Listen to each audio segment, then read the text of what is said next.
Hello everyone, in today's video, I will show you how to fix display brightness in Windows 11. If you're using a laptop, the first thing to check is the physical brightness buttons on your keyboard.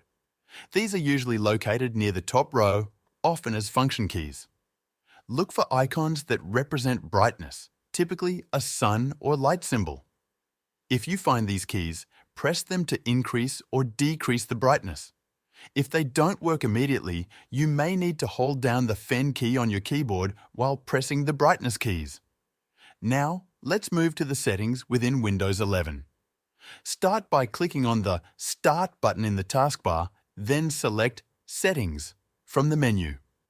Alternatively, you can search for Settings in the search bar and open it from there. Once the Settings window opens, look for the System option in the left-hand menu and select it.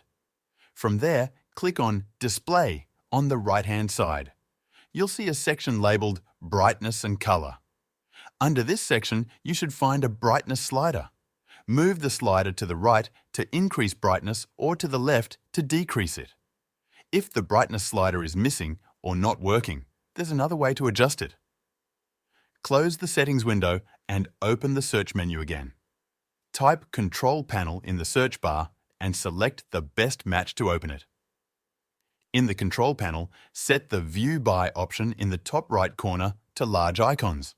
Next, find and click on Power Options. On this page, you might see a brightness slider at the bottom. If it's not immediately visible, look for an option to expand additional settings. Once you find the brightness slider, you can adjust it to your preferred level. If these methods don't solve the issue, it's possible that your display driver needs to be updated. To do this, search for Device Manager in the search bar and open it. In Device Manager, expand the Display Adapters section. Right-click on your display adapter and select Update Driver. Follow the prompts to search for updates online. That's it. Thank you for watching, and I'll see you in the next video.